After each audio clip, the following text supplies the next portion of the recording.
Persian gulf reason ये 21वीं सदी का एक काफ़ी इम्पोर्टेंट जियोग्राफिकल लोकेशन है। एक बहुत ही छोटा सा देश जिबूटी, यहाँ पर सभी देश जो है अपना मिलिट्री बेस बनाना चाहते हैं। आखिर क्या है इस पॉइंट का इम्पोर्टेंस? अगर स्ट्रेट ऑफ हॉर्मुज और बाब एल मंडेब स्ट्रेट जो है अगर ब्लॉक कर दिया जाए तो किस तरह से सऊदी अरब की जो इकोनॉमी है वो पूरी तरह से कोलैप्स करेगी। बाब एल मंडेब जो स्ट्रेट है वो यूरोप की लाइफलाइन है। इन सब के बारे में वीडियो में आगे समझेंगे। अगर चैनल को सब्सक्राइब नहीं किया तो चैनल को सब्सक्राइब करके हमें मोटिवेट भी कीजिए, और अगर अच्छा लगे तो लाइक कीजिए, और अगर कुछ सही गलत लगे तो हमें कमेंट करके बताइए, और अपने दोस्तों के बीच भी वीडियो को शेयर कीजिए। चलिए वीडियो को शुरू करते हैं।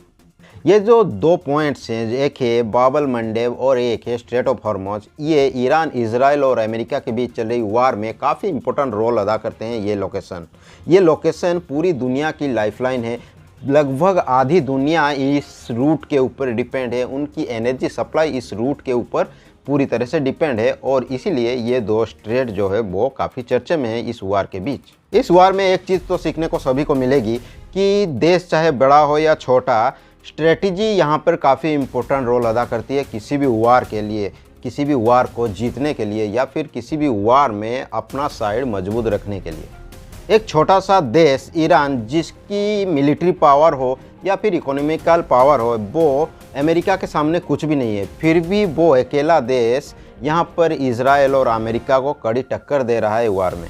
सबसे पहली स्ट्रेटजी ईरान की यहाँ पर होने वाली है कि स्ट्रेट ऑफ हॉर्मुज को बंद करना, जो कि वो कर रहा है। और इससे क्या होगा कि सऊदी अरब की जितने भी सारे दुनिया से ट्रेड है वो ब्लॉक हो जाएगा। इससे क्या होगा कि सऊदी अरब की इकोनॉमी पूरी तरह से कोलैप्स कर जाएगी, और सऊदी अरब यहाँ पर अमेरिका का एक एला है, इनडायरेक्टली वो अमेरिका को चोट पहुँचा देगा। सऊदी अरब के पास दुनिया का 15 से 17% ऑयल रिजर्व है, और ये दुनिया का सेकंड लार्जेस्ट ऑयल रिजर्व है वेनेजुएला के बाद, जो कि 267 to 297 बिलियन बैरल का है।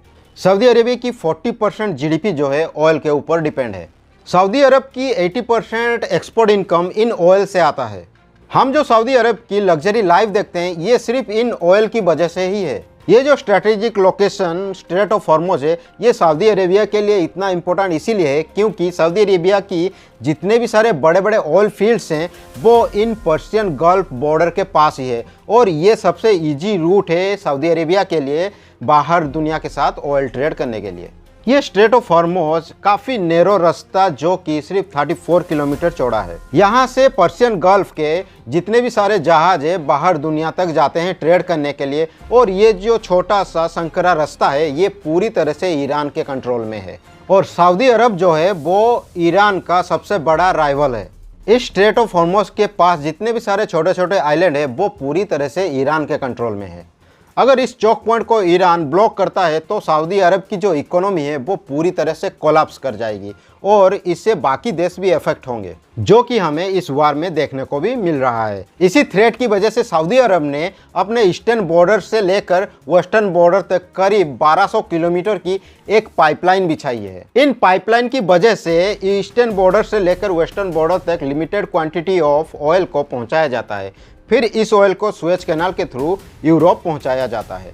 यहाँ पर सऊदी अरेबिया ने स्ट्रेट ऑफ हॉर्मुज का तोड़ तो निकाल लिया, पाइपलाइन बना ली, पर यहाँ पर पाइपलाइन के ऊपर भी और एक खतरा है। बात है 2014 की, जब यमन में शिया और सुन्नी दो ग्रुप्स के बीच में सिविल वार शुरू हुआ, और इस सिविल वार में शिया ग्रुप्स ने यमन के कैपिटल साना के ऊपर पूरी तरह से कंट्रोल ले लिया। यहाँ पर सऊदी अरब जो था वो सुन्नी ग्रुप्स को सपोर्ट कर रहा था, और यहाँ पर यमन पे कंट्रोल करने वाले शिया ग्रुप जो थे वो अपनी दुश्मनी सऊदी अरब के साथ भी कर लेते हैं, क्योंकि यमन की कैपिटल जो साना था वो शिया ग्रुप्स के कंट्रोल में था, और ये साना जो था इन पाइपलाइंस के काफ़ी करीब होने की वजह से ये शिया ग्रुप सऊदी अरब को कई बार इन पाइपलाइन उड़ाने की धमकी दे चुके हैं। एक तरफ ईरान जो था वो इस स्ट्रेट ऑफ हॉर्मुज को ब्लॉक करके सऊदी अरब को नुकसान पहुंचा सकता था, और दूसरी तरफ यमनी में हौसीस जो कि ईरान बेग्ड थे वो इस बाब एल मंडेब को ब्लॉक करके और साथ ही उनके पाइपलाइंस को नुकसान पहुँचा के सऊदी अरब का एक बड़ा नुकसान कर सकते थे, और ये सिचुएशन सऊदी अरब की पूरी तरह से कमर तोड़ देती। Because of this reason Saudi Arab यहाँ पर जिबूटी में अपना एक मिलिट्री बेस जो है वो बना रहा है, ताकि ऐसी कोई भी थ्रेट हो तो सऊदी अरब यहाँ पर जल्द से जल्द रिएक्ट कर सके।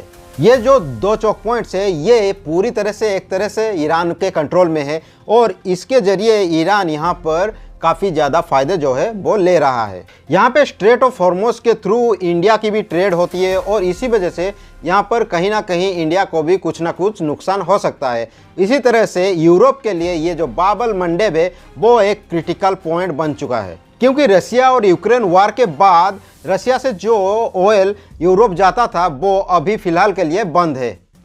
यूरोप के पास एक अल्टरनेट है, वो है क्वातर, पर क्वातर जो है रसिया के मुकाबले यूरोप से काफ़ी दूर है।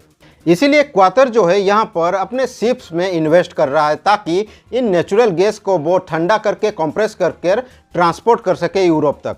और ये जो ट्रांसपोर्ट होगा इसका रूट भी वही होगा, बाब अल मंडेब से होते हुए सुएज कैनाल के थ्रू ये यूरोप जाएगा। और इसी वजह से यूरोप भी जिबूटी में अपना मिलिट्री बेस जो है वो बनाना है। चाइना की भी 30% मैन्युफैक्चरिंग एक्सपोर्ट जो है इस बाब अल मंडेब के थ्रू होता है और ये यहाँ से यूरोप और नॉर्थ अमेरिका तक जाता है। और इसी वजह से चाइना भी इसी थ्रेट को देखते हुए यहाँ पर एक अपना मिलिट्री बेस जो है एस्टैब्लिश किया है। इस रीजन में जो है स्ट्रेट ऑफ हॉर्मुज और बाब अल मंडेब काफ़ी स्ट्रेटेजिकली इम्पोर्टेंट चौक पॉइंट्स हैं और इसी वजह से एक छोटा सा देश जो है जिबूटी, यहाँ पर कई सारे देश अपना मिलिट्री बेस बसाना चाहते हैं और इसी कड़ी में भारत भी जिबूटी के साथ बातचीत कर रहा है यहाँ पर अपना एक मिलिट्री बेस एस्टैब्लिश करने के लिए।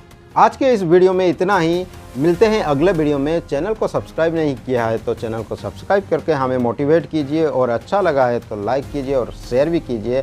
और अगर कोई बात है जो बताना चाहते थे तो हमें कमेंट कीजिए। मिलते हैं अगले वीडियो में, तब तक के लिए जय हिंद।